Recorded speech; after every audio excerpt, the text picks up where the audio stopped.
মই হলো এগৰাকী তপস্যাৰ মানুহ গতিকে মোক যশস্যাটো নালাগে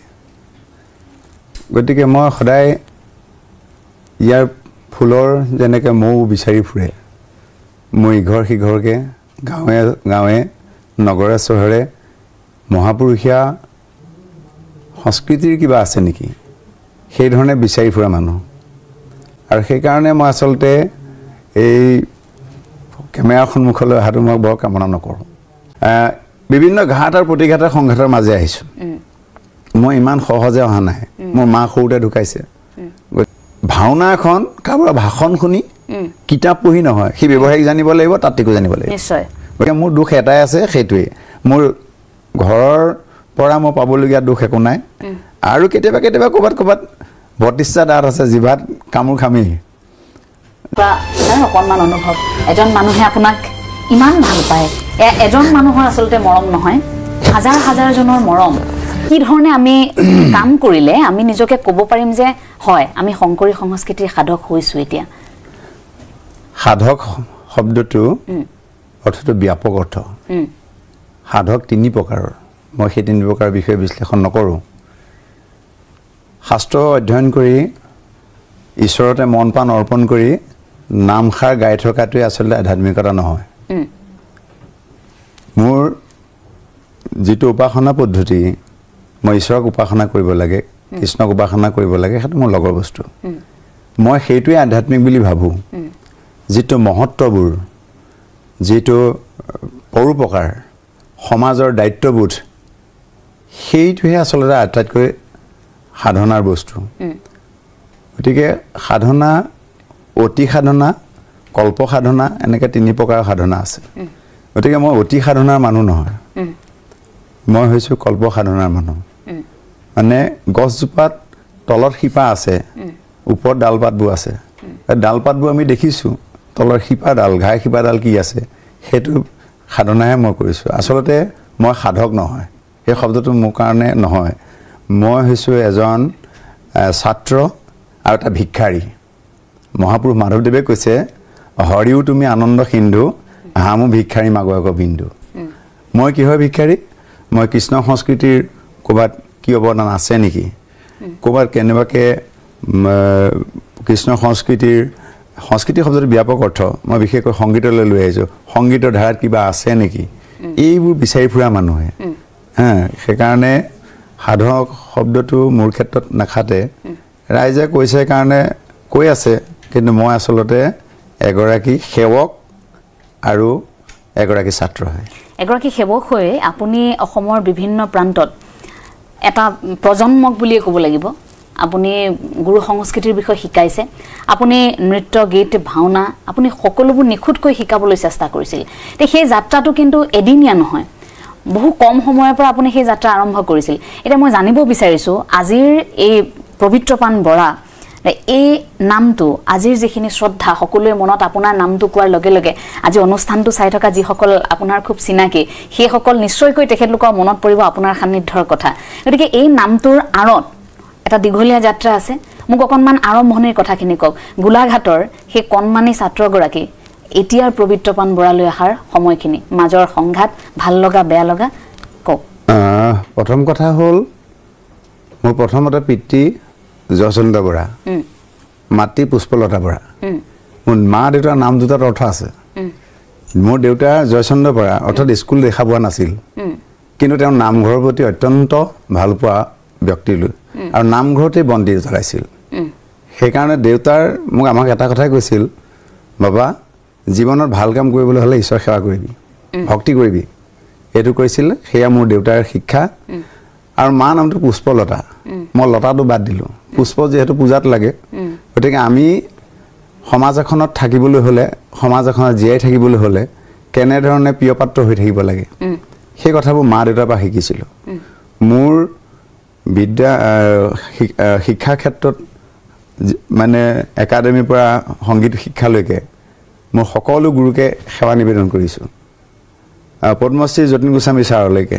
আৰু মোৰ প্ৰথম পঢ়ুৱা শিক্ষকজন প্ৰাথমিক বিদ্যালয়ৰ প্ৰথম শিক্ষা গুৰুজনৰ নাম হ'ল বিনন্দ চন্দ্ৰ গোস্বামী আৰু মোৰ শেষৰ একেবাৰে সেইজন হ'ল যতীন চন্দ্ৰ গোস্বামী যেন এতিয়া পদ্মশ্ৰী পাইছে ছাৰে গতিকে ছাৰলৈ সেৱা নিবেদন কৰিলোঁ এতিয়া কথাটো হ'ল এটা দীঘল পৰিক্ৰমা একেদিনাখনেই আচলতে এজন মানুহ কিবা এটা সাধনা কৰি ঘপককৈ ওলাই যোৱা বিষয় নহয় মই সৰুৰ পৰা আমাৰ এটা ঘৰত পৰিৱেশ আছে খোল তালৰ সংগ্ৰহ আছে মোৰ ওচৰত এটা নামঘৰ আছে গতিকে সেই নামঘৰে মোক এটা পৰিৱেশ দিছে আৰু সেই নামঘৰ পৰিৱেশতে মই ডাঙৰ হোৱা আৰু ইয়াৰ পিছতে সত্ৰৰ লগতো মোৰ সম্পৰ্ক আছে মোৰ নোমল চন্দ্ৰ মহন্ত বুলি এজন সত্ৰাধিকাৰ প্ৰভু আছিল তেওঁৰ মোক এই শিক্ষা অলপ দিছে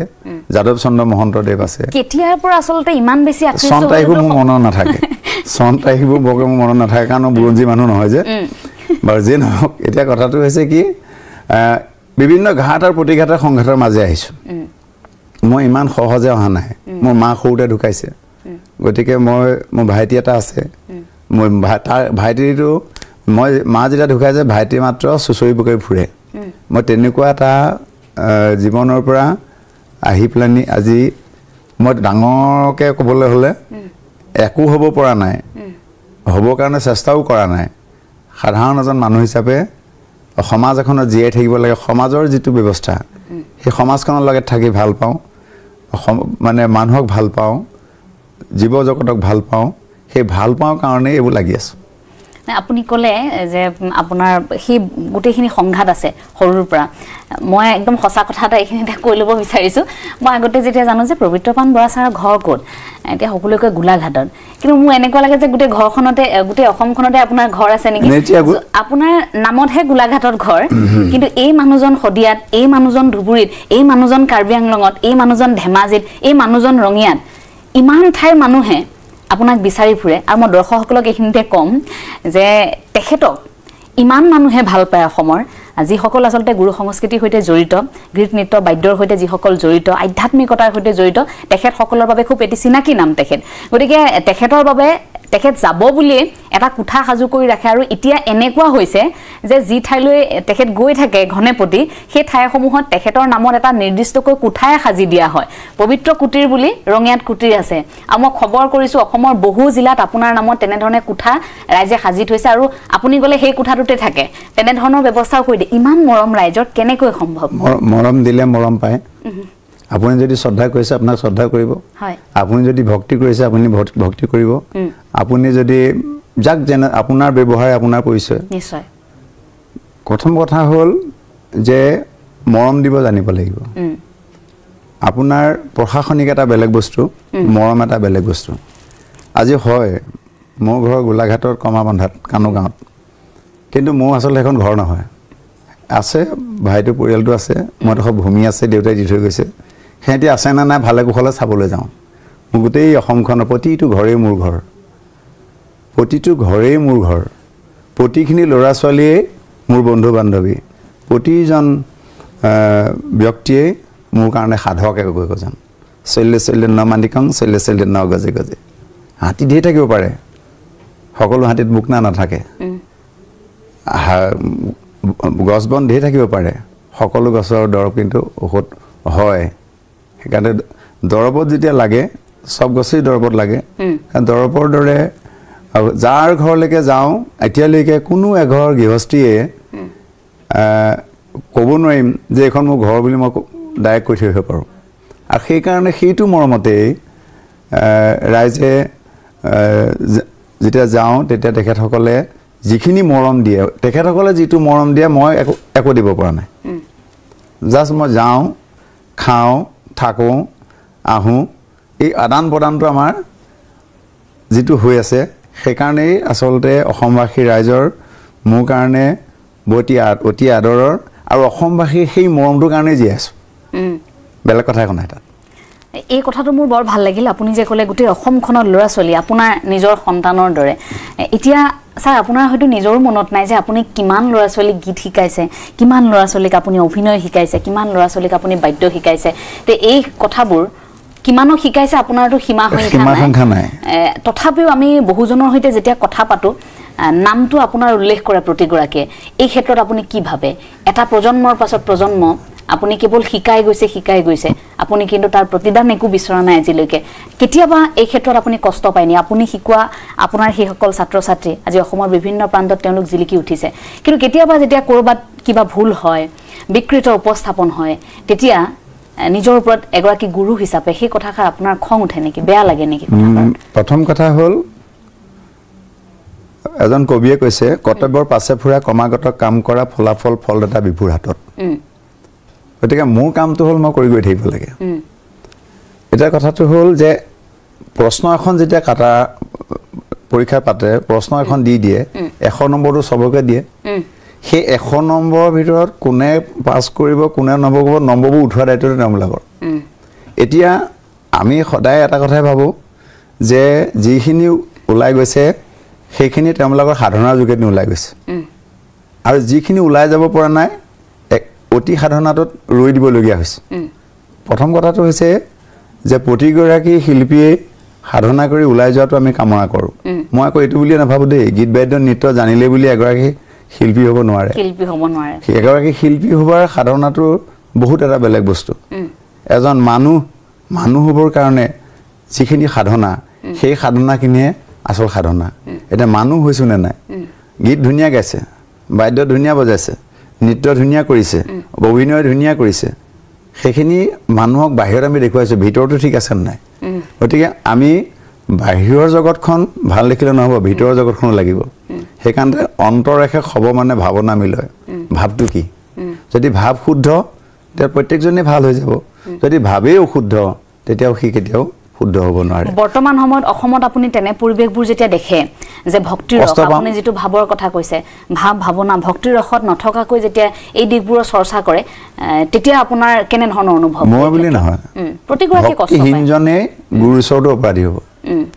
আনজত সবে মিছা ভক্তিৰ অভাৱে কোনো কামেই সফল হ'ব নোৱাৰে ভক্তি লাগিবই আৰু ভক্তিটো কোনো কাকো দেখুৱাই দিব নোৱাৰে সেইটো গছত নালাগে ভক্তিটো গছত নালাগে ভক্তিটো কৰিব লাগে গতিকে কোনে কেনে ধৰণে ভক্তি কৰে সেইটো সকলো দেখি আছো গৈ আছে শুনি আছো যিবোৰ দুখৰ কথা আহো শুনিলে দুখ পাওঁ আৰু যিবোৰ সুখৰ কথা আহে সেইবোৰ শুনিলে ভাল পাওঁ আনন্দ কৰোঁ আপুনি মানুহজন খুব স্পষ্টবাদী একা আপুনি পোনপটীয়াকৈ কৈ দিয়ে যে এইটো হোৱা নাই এইটো এনে ধৰণে হ'ব নালাগে এই কথাষাৰ আপুনি কৈ দিয়ে তাৰ পাছত আমি দেখো যে সেই বুলি কোৱাৰ লগে লগে কিছু সংখ্যকে বেয়াও পাব পাৰে কিন্তু তাত এটা সামাজিক দায়বদ্ধতা আপোনাৰ মাজত সেই কথাটো দেখিবলৈ পাওঁ অনুশাসন নাথাকিলে এজন ছাত্ৰ ভাল হ'ব নোৱাৰে আগৰ আমি চিটিপনিত বিদ্যা শিক্ষা লৈছিলোঁ আৰু সেই চিটিপনিৰ শিক্ষা বিদ্যাই আমাক কিন্তু মানুহ কৰিলে এতিয়া আমি চিটিপনিটো বাদ দিলোঁ মৰমকৈ ক'বলৈ আহিলোঁ শেষত গৈ পেলাই আমি আমাৰ কথা নুশুনা হ'ল নুশুনা হোৱাৰ কাৰণটো হৈছে এইটো যে আগৰ যিটো আমাৰ ভক্তি মাৰ্গত আছিল বা আগৰ যিখিনি আমাৰ আটা পিতাসকলে বা দেউতাহঁতে আমাক শিকাইছিল শিকোৱাৰ পদ্ধতিটো বেলেগটো এতিয়া আমাৰ সেই শিক্ষাবোৰ নাইকিয়া হৈ গ'ল এইটো নহয় যে ইমান মাত মধুৰ হৃদয় গণ্ডু কঠোৰ মোৰ কিন্তু হৃদয় কঠোৰ নহয় মাতহে কঠোৰ মই কাবাক কেতিয়াবা ক'বলগীয়া হ'লে টানকৈ কমেই মোক টানকৈ কোৱা কথাটো এইটোৱে যে মোক বেয়া পাওক তেওঁ ভাল হওক সেইকাৰণে কেতিয়াবা টানকৈ কোৱা যায় আৰু কিছুমান কথাত আমি আচলতে কেতিয়াও অনুশাসনৰ বাহিৰত যাব দিব নোৱাৰোঁ গতিকে অনুশাসন কোনোবা এজনে আহি পেলাই অনুশাসন ভংগ কৰি আমাক খেলি মেলি কৰি থাকিব আৰু আমি তাক যদি মৰম দি পেলাই থওঁ গতিকে কেতিয়াবা বন্ধু হওঁ কেতিয়াবা সুহৃদ হওঁ কেতিয়াবা মিত্ৰ হওঁ কেতিয়াবা সখা হওঁ এই ধৰণে কথাবোৰ প্ৰয়োগ কৰোঁ গতিকে মই সেইটোত ভাবিব নালাগে যে মাতটো ইমান কঠোৰ হৃদয়খনো কঠোৰ নেকি মোৰ হৃদয়খন কঠোৰ নহয় কাৰণ দেখুৱাই দিব নহয় হনুমান নহয় নহ'লে দেখুৱাই দিলে কিবা এটা ওলাব গুৰুজনাৰ সৃষ্টি আজি প্ৰচাৰ প্ৰসাৰৰ বাবে ইমান হৃদয়খন বদ্ধপৰিকৰণে আপোনাৰ এই কথাটোৰ পৰা যে আপুনি কোনো দিন আপুনি লৰচৰ হোৱা নাই প্ৰথম কথাটো গুৰু কৃপাহে কেৱল গুৰু শ্ৰীমন্ত শংকৰদেৱ আৰু তৰা প্ৰপন্ন শিষ্য মহাপুৰুষ মাধৱদেৱৰ কীৰ্তন দশম ঘোষাৰত্নালী সকলোৱেতো পঢ়িছোঁ তাৰ অনুশাসন কিমানে মানি চলিছোঁ সেইটোৱে ডাঙৰ কথা কোৱাটো সহজ পুস্তক কাষ্ঠ য়ছ বিদ্যা কাৰ্যকালে নচ বিদ্যা ক'বলৈ ঢেৰ কথা আছে কিন্তু মই পালন কেনেকৈ কৰিছোঁ মোৰ নিজা দায়িত্ব গতিকে গুৰু সংস্কৃতি আমি ৰক্ষা কৰিব পৰা নাই এতিয়ালৈকে গুৰু সংস্কৃতিৰ যিখিনি অনুশাসন আছে গুৰু সংস্কৃতিৰ যিখিনি সাধন প্ৰণালী আছে গুৰু সংস্কৃতিৰ যিখিনি অধ্যয়ন বা অনুশীলন আছে তাৰ ভিতৰলৈ সোমাবলৈ আমাৰ কিন্তু এতিয়া সময় হোৱা নাই বহুত বাকি আছে আমি এতিয়া অসমীয়া জাতিটো ৰোগী অৱস্থাত আছো অসমীয়া জাতিটো এতিয়া ৰোগী এটা অৱস্থা কিয় ৰোগী আমি নাম পাঠ কিবা কিবি কৰি আছো সেয়া শংকৰদেৱ নেকি সেইটো শংকৰদেৱ নহয় সেই আদৰ্শটো কিমানে বুজি পাইছো এটা ডাঙৰ কথা সেইটোৱে ডাঙৰ কথা এতিয়া আমি সেই আদৰ্শখিনি বুজি পোৱা নাই নহয় মানে এইটো এটা পৰম্পৰাটো পৰিৱৰ্তন হৈছে এই পৰিৱৰ্তনবোৰ যেতিয়া আপুনি যেতিয়া দেখিছে যে ৰোগবোৰ বাঢ়িছে সমস্যাবোৰ বেছি হৈছে কেতিয়াবা অতিষ্ঠ হৈছে নেকি যে মই ইমান দিন কাম কৰিলো এনে ধৰণে কষ্ট কৰিছো আমি তাৰ পাছতো বাৰে বাৰে বিশৃংখল এই ক্ষেত্ৰত অতিষ্ঠ হৈছে নেকি কেতিয়াবা খুঁটাডাল এৰাই যাব বিচাৰে আকৌ যোগ কৰি দিওঁ খুঁটাডাল মাজে মাজে ছিগি যাব বিচাৰে আকৌ ভাবো থাকিম ক'ত গতিকে আমাৰ কথাটো এনেকুৱাহে যে নিজক নিজে পৰিৱৰ্তন কৰিব লাগিব আজি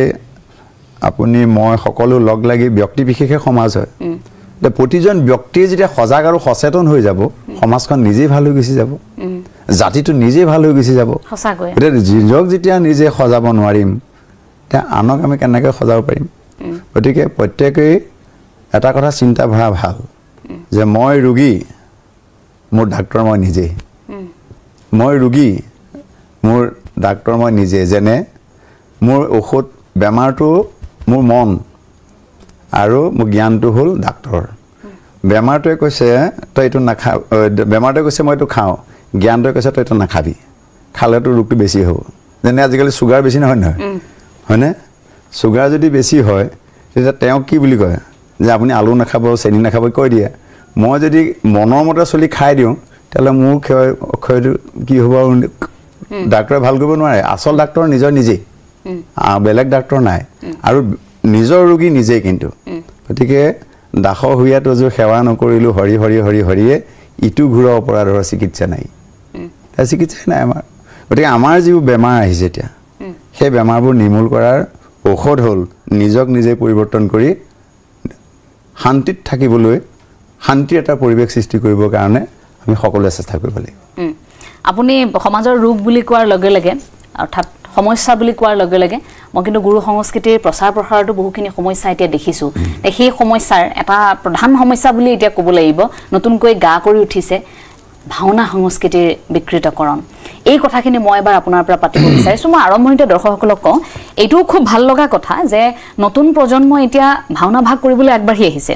ভাওনা সংস্কৃতিৰ সৈতে একাত্ম হ'ব পাৰিছে ভাল লগা কথা কোনোৱে নিচাগতভাৱে কোনোৱে পেছাগতভাৱে এক আকুৱালি লৈছে মূলত কামটোৰ বাবে আগবাঢ়ি আহিছে এইটো ভাল লগা কথা কিন্তু ভক্তিৰ ৰসত নথকাকৈ এই কামখিনি কৰাৰ বাবে কেতিয়াবা বিকৃত হৈছে আমি এই বিষয়টো আলোচনা কৰা নাছিলো ইমান দিন কিন্তু এতিয়া ভাবিছো দিনক দিনে এই ৰোগটো ইমান বেছি বাঢ়িছে আমি ৰোগীয়া হৈ থাকিম একেবাৰে গতিকে কথাখিনি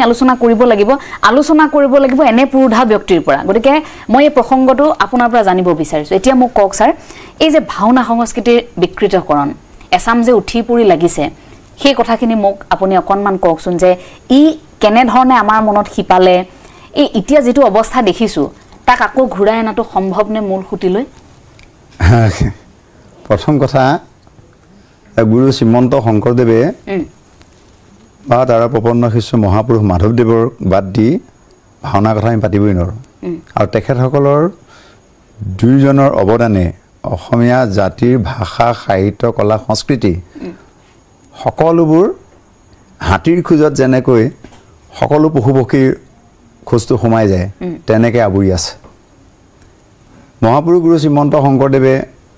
ভাওনা কৰিছিল জীৱ তৰণৰ উপায় কাৰণে মহাপুৰুষ গুৰু শ্ৰীমন্ত শংকৰদেৱে ভাওনা কৰিছিল সমাজ এখন সুন্দৰভাৱে সৃষ্টি কৰিবৰ কাৰণে মহাপুৰুষ গুৰু শ্ৰীমন্ত শংকৰদেৱে ভাওনা কৰিছিল ধৰ্ম প্ৰচাৰ কাব্য সৃষ্টি আৰু সংগীত ৰচনাৰ কাৰণে আৰু সেই ভাওনা চাই কৃষ্ণৰ যিটো মহত্বময় ৰূপ কৃষ্ণৰ যিটো মাহাত্ম্য লীলা যোগেদি সেই সময়ৰ জনগণে শংকৰদেৱক ঘোষণা কৰিছিল যে উদ্ধবাহু কৰি মই কৰ অংগীকাৰ শংকৰতাৰ পৰা গুৰু নাহিকে আমাৰ গতিকে মানুহখিনি সেই সময়ত তেওঁবিলাকে গীতৰ যোগেদি বাদ্যৰ যোগেদি নৃত্যৰ যোগেদি অভিনয়ৰ যোগেদি বুজাই দিছিল আৰু সেইখিনি ব্ৰজাৱলী ভাষাত হৈছিল চিহ্নযাত্ৰা ভাওনাৰ পিছত সফল সমাপ্তিৰ পাছত পকাকেৰুৰ পৰা 6খন নাটক আমাৰ মাজত থৈ গ'ল গতিকে এই পকাকেৰুৰ পৰা 6খন নাটক আমাৰ মাজত থৈ গ'ল তাৰ প্ৰপন্ন শিষ্য মহাপুৰুষ মাধৱদেৱেও অৰ্জুন ভঞ্জন চুৰধৰা ভোজন বাহা আদি থৈ গ'ল এইবোৰ জটিলতা আছে সেইখিনি যথেষ্ট শ্ৰম কৰিব লাগে সেই শ্ৰমটো জটিলতাটোক মানে নকৰাৰ কাৰণে পৰৱৰ্তী কালত আমাৰ লাহে লাহে নাটবোৰ ৰচনা হ'ল সংকূৰ্তৰ কাললৈকে ঠিকই আছিল মানে ব্ৰজাৱলী ভাষা বা গীত ৰাগ তাল এইবোৰ গোটেইবোৰ ঠিকই আছিল সংকূৰ্তৰ কালৰ পাছত যেতিয়া ভাওনাৰ শৈলীৰ আধাৰত নাট ৰচনা হ'বলৈ কৰিলে আৰু সেই নাটবোৰ ৰচনা হ'বলৈ ল'লে অনুস্বৰ বিষগৰ লগালে সংস্কৃতৰ শ্লোক আৰু ভাষা এনেকুৱা হৈ গ'ল যে ব্ৰজাৱলী ভাষাৰ পৰা আমি আঁতৰি আহিলোঁ আৰু সেই ভাষাৰ পৰা আঁতৰি আহি আধুনিক শব্দ প্ৰয়োগ কৰিবলৈ লৈছোঁ এতিয়া তেওঁ গুৰুজনাৰ সৃষ্ট ভাওনাৰ বিকৃতৰ মূল কাৰণটোৱে হৈছে যে আজি বহু শিল্পীয়ে নাজানে যে ভাওনাৰ পিতৃ কোন বহু শিল্পীয়ে নাজানে যে আজি শংকৰী নৃত্য সত্ৰীয়া নৃত্য যেই নোবোলক এই নৃত্যৰ পিতৃ কোন বহুতে নাজানে কথা হৈছে নাই সেইকাৰণে আমাৰ মূল ঘাই শিপাৰ পৰা আমি আঁতৰি গুচি আহিলোঁ আঁতৰি গুচি অহাৰ লগে লগে এতিয়া আমাৰ ডাল পাতবোৰত এনেধৰণে পখাই পখাই গৈ আছে মূল গুৰিটো ক'ত বিচাৰি নোপোৱা এটা অৱস্থা হৈ গুচি গ'ল চৰাইটো উৰি গৈ বহু দূৰ পালেগৈ তাক ঘূৰাই অনাৰ ব্যৱস্থা কিন্তু নাই মই সেইটো কথা আগতেও কৈছোঁ আজিও ক'ম কিন্তু এটা কথা মনত ৰখা ভাল চৰাইটো ৰাতিপুৱা যেতিয়া বাঁহৰ পৰা ওলাই গুচি যায় সন্ধিয়া আকৌ ঘূৰি সেই বাঁহতে সোমাব লাগিব গতিকে ভাওনাৰ যিটো পৰম্পৰা ভাওনাৰ যিটো ৰীতি মহাপুৰুষ শংকৰদেৱে শ্ৰীমন্ত শংকৰদেৱে যি ভাওনা সৃষ্টি কৰিছিল সেই ভাওনা পবিত্ৰতা আছে সেই ভাওনাৰ আধ্যাত্মিকতা আছে সেই ভাওনাত মনোৰঞ্জন আছে সেই ভাওনাত নয়ন তৃপ্তি আছে সেই ভাওনাত সংগঠন আছে গতিকে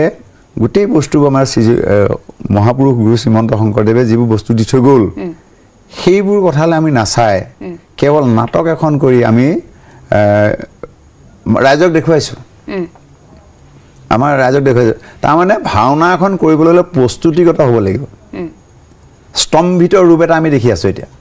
প্ৰস্তুতিগত নহয় বিসংগতি মানে আমি ইমানটো পৰ্যায়লৈকে বিসংগতি দেখিছোঁ একেবাৰে আয়োজন আপুনি একদম গুৰু আসন প্ৰতিষ্ঠা কৰাৰ পৰা একদম গানিকাজৰ আৰম্ভণিৰ পৰাকে শেষলৈকে সকলো ভাওৰীয়াৰ সাজ পোছাকেই আপুনি চাব নে তেওঁলোকৰ সংলাপ আপুনি যি ধৰণে উল্লেখ কৰিলে যে ভাষাৰ ব্যৱহাৰটো এইখিনি ক্ষেত্ৰত আমি দেখিছোঁ এইখিনি ক্ষেত্ৰত অনুভৱ কৰেনে যে নাই ভাওনা পৰম্পৰা যদি হয় ই শাস্ত্ৰসন্মত ভাওনা পৰম্পৰা হ'লেও ই কিন্তু শাস্ত্ৰসন্মত আজি আমি কি সাজ পিন্ধিম মহাপুৰুষ গুৰু শ্ৰীমন্ত শংকৰদেৱে বা মাধৱদেৱে বা ৰামায়ণ মহাভাৰত আদি শাস্ত্ৰবোৰত ভাগৱতকে আদি কৰি শাস্ত্ৰবোৰত এই সমস্তখিনি কিন্তু দিয়া আছে আমি আচলতে তাৰ পৰা নাই ভাওনা কৰোঁ আমি পোছাক পিন্ধো ক'ৰবাৰ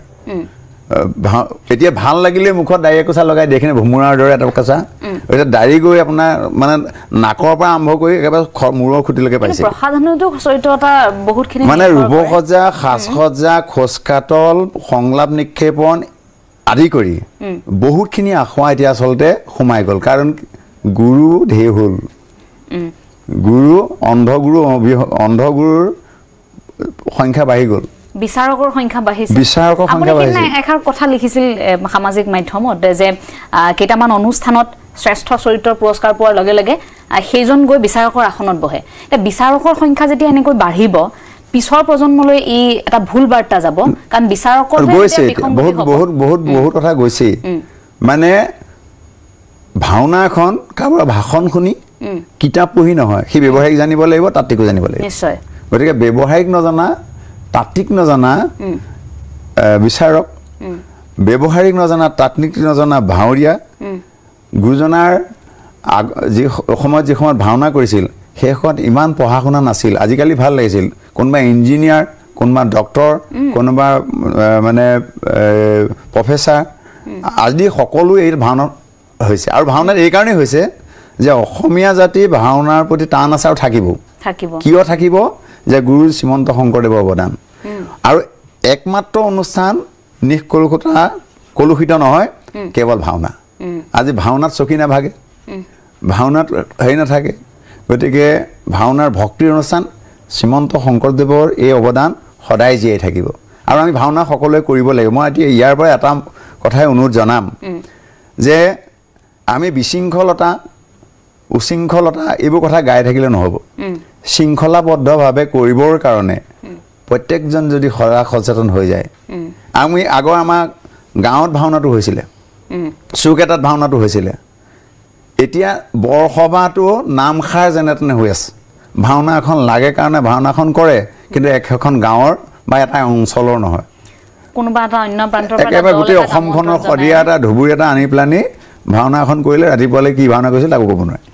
গতিকে এইটো এটা অৱস্থা হৈছে প্ৰতিযোগিতা হোৱাৰ লগে লগে সেইটো কথাও প্ৰতিযোগিতা আমাক লাগিব নিশাটোৰ ভিতৰতে অ'টোৰ পৰা শিল্পীসকলক গোটাই এটা দল খুলি পিছদিনা প্ৰতিযোগিতাত তেওঁলোকে অংশ লয় প্ৰতিযোগিতা আমাক লাগিব প্ৰতিযোগিতা মানে আমাৰ কথাটো হৈছে কি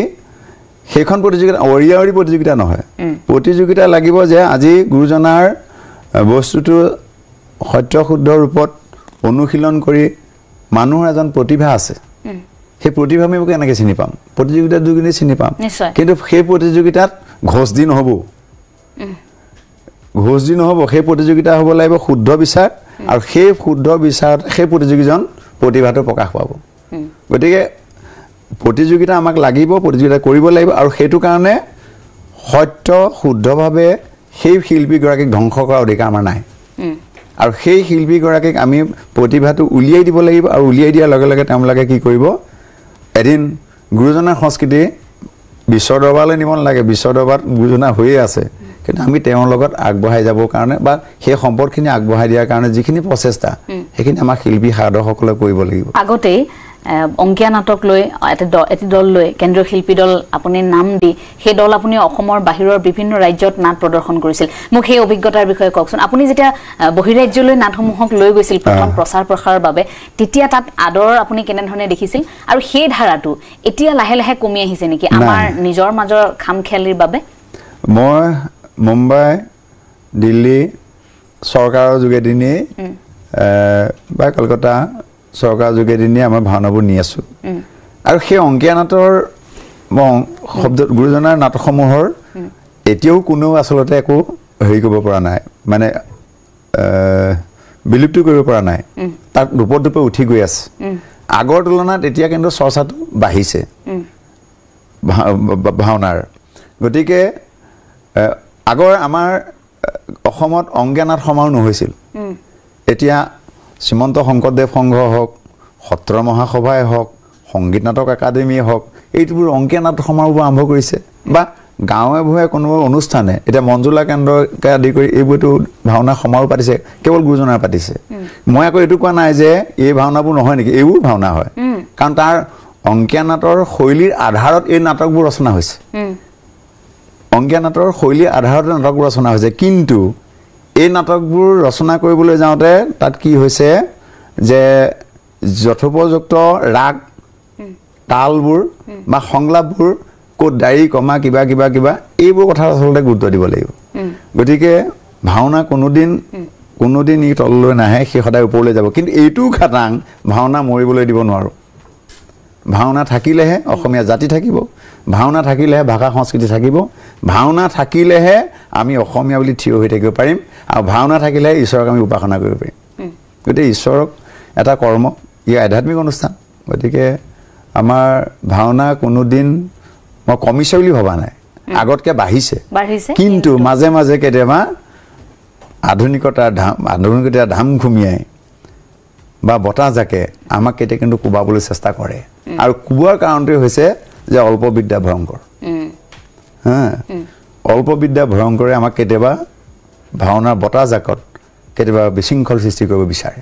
কিন্তু এইটো সদায়তো এৰাই কোনেও নেৰিব কাৰণ অসমবাসীৰ প্ৰত্যেকৰে ৰন্ধে ৰন্ধে সোমাই আছে ভাওনা নামঘৰ সত্ৰ য'ত আছে তাতে শংকৰদেৱৰ অৱদান আছে আৰু সেইখিনি কোনোবাই বিকৃত কৰিব কোনোবাই আপোনাক মানে অন্য এটা ধাৰালৈ ৰূপান্তৰ কৰিব মানি লোৱা নহ'ব এতিয়া হৈছে ভাওনাত পৰম্পৰাগত ৰাগ এতিয়া ৰাগটো ক'তো নাই কোনে সৃষ্টি কৰিছিল এইটো মেলা ৰাগ এইবোৰ ৰাগ নামেই শুনা নাই আমি গুৰুজনাৰ দৰ্শনটো নায়েই মহাপুৰুষ শ্ৰীমন্ত শংকৰদেৱতো নায়েই পিছত এই যে নাট্যকাৰ ওলাল নাট্য ভাওনাৰ নামত এতিয়া আপোনাৰ শ্লোকো বিকৃত কৰিছে প্ৰৱেশ মকৰদূত কামং ৰাম ৰাজ এভলিউশ্যন প্ৰৱেশং মকৰদূত কৃষ্ণ কাম কৌটিযুত জগতাং জনকোষ ধাতা সাধুৱান্ধৱ ৰুক্মিণীহন নাটক মাজত খালি কৃষ্ণ তৰাই ৰাম বিষ্ণু বুলি কৈ দিয়া হৈছে বাকী দেখোন একে গতিকে এটা কথা কি মই অনুৰোধ জনাম যে সংস্কৃতৰ শ্লোক যিহেতু দেৱভাষা ইয়াক বিকৃত কৰাৰ অধিকাৰ আমাৰ নাই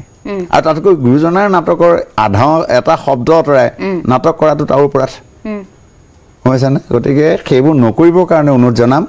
এতিয়াও কিন্তু সময় আছে বহুতো কিবা কিবি খেলি মেলি হৈছেই এতিয়াও কিন্তু সময় আছে আৰু যদি সেইটো কাৰণে আমাৰো দুখ আছে এতিয়া ভাওনাত গ্লেমাৰ বিচাৰিছোঁ নহয় আমি ভাওনাত গ্লেমাৰ বিচাৰিছোঁ আমুক এতিয়া গাঁৱৰ ভাওনা আগত আমাৰ চাকিটোৰ জ্বলাই লৈ পেলানি বৰদেউতাহঁতে খোলটো লৈ বহি আছিল বা আমি গ্ৰাম্যাঞ্চল বিশ্ববিদ্যালয় হিচাপে সৰুৰ পৰা ডাঙৰলৈ চবেই জপিয়াইছিলে এতিয়া নহ'ব গোটেই গাঁওখনত যে আখৰা কৰে 2-3 মাহ যেতিয়া আখৰা কৰে সেই গাঁওখনৰ পৰিৱেশটো কেনেকুৱা হ'ব এতিয়াতো সেইটো নহয় 3 দিন আখৰা কৰে 4 নম্বৰ দিনা ভাওনা এতিয়া 3 দিন আখৰা কৰি কৰা ভাওনাবোৰৰ ভক্তিবোৰ নাইকিয়া হ'ল নহয় ভক্তিটো একেবাৰে দেখা পোৱা নাই কাৰণ অভিনয়খিনি পঢ়িবলগীয়া এটা বিষয় গীত বাদ্যৰ নৃত্যৰ সম্পৰ্কে জানিবলগীয়া এটা বিষয় আগৰ দিনৰ মানুহৰ পঢ়া শুনা নাছিল কিন্তু জনাজনৰ ওচৰত তেওঁ গৈ বচন মুখস্থ কৰিছিল সেই বচন মুখস্থ হ'লেহে ভাওনা তাৰিখ ঠিক হয় আকৌ সেই বস্তুখিনি পদ পয়াৰবোৰ কেনেকৈ গায় সেইবোৰ জানিব লাগিব এতিয়া আমাৰ সেইবোৰ বিচাৰিবলৈ সময় নাই সুৰৰ নামত অসুৰ জন্ম হ'ল ভাওনাৰ গীতৰ সুৰ এতিয়া বিশ্বজনীন সুৰ হৈ গ'ল আপোনাৰ সেই বিশ্বজনীন সুৰবোৰ অসুৰলৈ ৰূপান্তৰ হ'ল গতিকে ৰাগ এটা দিব লাগে কাৰণে ৰাগ এটা দি থৈছে ৰাগত নাই গতিকে কোনে বিকৃত কৰিছে বুলি মই কেতিয়াও দেখুৱাই দিব নোৱাৰিম গতিকে দেখি থকা শুনি থকা ভাওনাবোৰৰ ৰূপটো আমি কিন্তু মহাপুৰুষীয়া দৰ্শনলৈ যদি লৈ আহোঁ কৰক সেইখিনি ভাওনাই কৰক আপত্তি নাই কিন্তু শৈলীটো কিন্তু গুৰুজনাৰ আধাৰত আহিবই লাগিব কিন্তু গুৰুজনাৰ নামটো অকল ৰছী মানে খেৰৰ খুঁটা এডাল লগাই থ'লে নহ'ব এতিয়া লগাই থোৱাহে আছে তাত এতিয়া মঞ্চ এখন তৈয়াৰ কৰিছোঁ গুৰু এখন ভাগ হৈ গাঁতত আছেগৈ গতিকে সেইটো কৰিলে নহ'ব নাৰীসকলৰ অংশগ্ৰহণ এই ক্ষেত্ৰত কি ভাবে এতিয়া মহিলাই চৰিত্ৰ ৰূপায়ণ কৰে আমাৰ ভৰতনাট্য শাস্ত্ৰত এটা শ্লোক আছে অনুৰূপা বিৰূপা শতমা ৰূপাচাৰিণী ধৰ্মীয় পৰম্পৰাৰে আমি নাৰীসকলক অঁতাই ৰাখিছোঁ কিন্তু এইটো কথা খাটাং যে চৰিত্ৰ অনুসৰি হোৱা ভাল পুৰুষৰ ভইচটোৰ লগত আইসকলৰ কণ্ঠস্বৰ মিলিব নেকি নিমিলে গতিকে হিৰণ্যকশিপুৰৰ মাতটো যদি টিটিয়া মিমিয়া হ'বলৈ হয়নে আমাৰ নাপায় বুলি কোনো কথা নাই আমি ধৰ্মীয় আৰু তাত কিবা নাপায় আছে কিবা কিবি আছে এইটো বেলেগ কথা কিন্তু কথাটো ভইচটোৱে নকয় নহয় কণ্ঠটোৱে নকয় নহয় গতিকে আগৰতো আমাৰ হেৰিসকলক মহিলাসকলক ভাওনা দিয়াই নাছিল বা শংকৰী সত্ৰীয়া নাচ শিকোৱাই নাছিল এতিয়াতো চব আমি কৰিছোঁ গতিকে কৰিবলৈ যাওঁতে যদি ভইচটো মিলে কৰাত মোৰ আপত্তি নাই কিন্তু নকয় সেইটো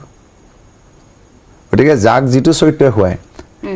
সেই চৰিত্ৰটো তেনেধৰণে দিয়া ভাল ভীম এটা লৈছে আইগৰাকীৰ মাতটো যদি ওলাই যায়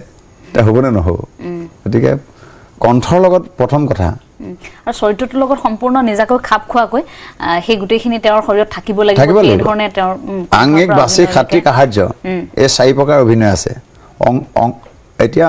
আংগিক কৰিবলৈ যাওঁতে শৰীৰৰ কথা আহিব বাচিক বুলি কওঁতে সংলাপৰ কথা আহিব তাৰপিছত আহাৰ্য বুলি ক'লে সাজপাৰৰ কথা আহিব সাত্বিকতা থাকিব লাগিব এই 4টা যেহেতু আমাৰ মূল কথা এই 4টাৰ বাহিৰত আমি যাব নোৱাৰোঁ নিশ্চয়কৈ কথাখিনি আচলতে খুব ভাল লাগিল আলোচনা কৰিব বিচাৰি থকা আমি এনে ধৰণৰ কথা এই ক্ষেত্ৰত মোৰ জানিবলগীয়া কথা আছিল বাবে সুধিলো আৰু সামাজিক মাধ্যমতো আমি দেখো এই বিষয়বোৰ যেতিয়া ওলাই যথেষ্ট বিতৰ্ক হয় আৰু এই বিষয়বোৰ ইমান বিতৰ্কৰ হয় সেইবাবে কিছু লোকে হয়তো ভাবে যে এই বিষয়ত মন্তব্য নকৰাই ভাল বিতৰ্ক হয় সেইবাবে এৰাই চলে মই ভাবো যে বিতৰ্ক হওক কিন্তু সেই বিতৰ্কই যদি পিছৰ প্ৰজন্মৰ বাবে ভাল কৰে তেন্তে তেনে বিতৰ্কৰ পৰা আমি কিয় আঁতৰি থাকোঁ মানে কথাটো হ'ল কি জলকীয়া যদি জ্বলাই নহয় সেইটো জলকীয়া বুলি কয় নেকি জলকীয়াটো জ্বলা হ'ব লাগিব সদায় আৰু এটা কথা কি যে ভেকুলী ভয়ত পুখুৰী নখন্দাটো ভুল মই কৈ দিলে বেয়া হ'ব এতিয়া ভাওনাত নিচা খোৱাটো একেবাৰে নিষিদ্ধ আমি গাঁৱত ভাওনা এখন কৰোঁ আমাৰ 3 দিন নোখোৱাকৈ কিবা কিবি নকৰাকৈ মানে ভাওনা আছে গধূলিলৈ এতিয়াও মই যদি ভাওনা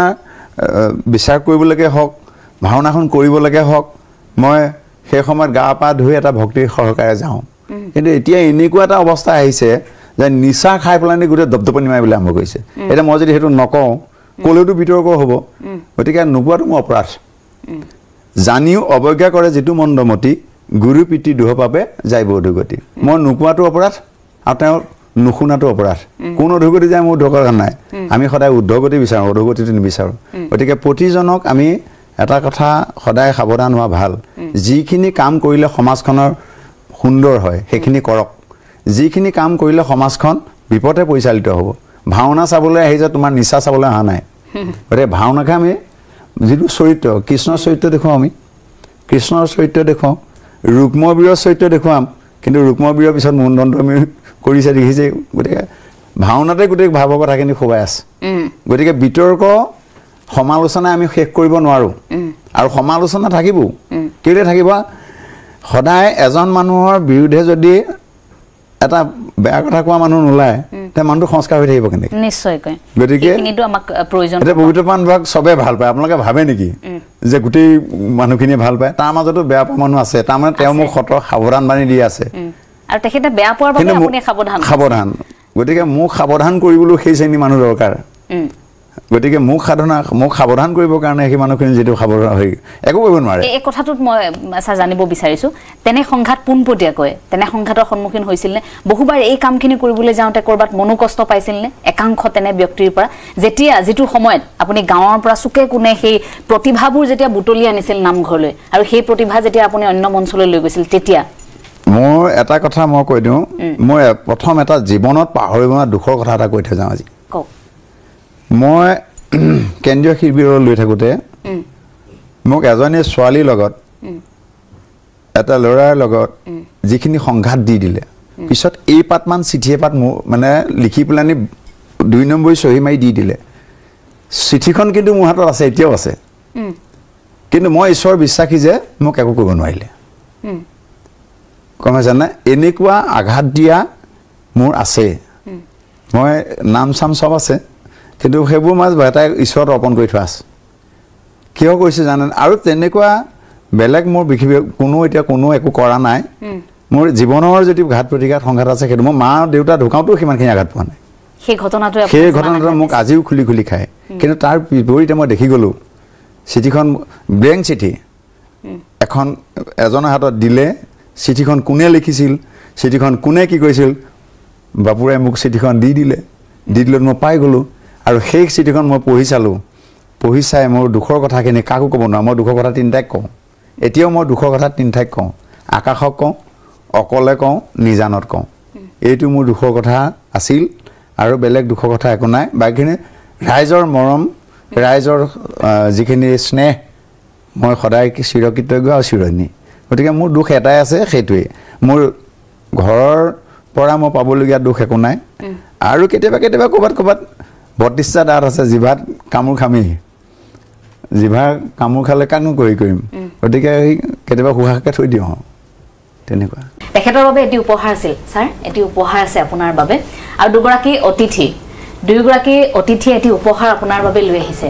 মই উপহাৰটি তেখেতলোকৰ হাতেৰে আপোনাক দিব বিচাৰিছোঁ আৰু আমাৰ দৰ্শকসকলকো জনাওঁ সেই বিশেষ উপহাৰটিনো কি আহক মই কোৱাতকৈ বেছি সেই উপহাৰটি আমি চাই লওঁ প্ৰথমে এজন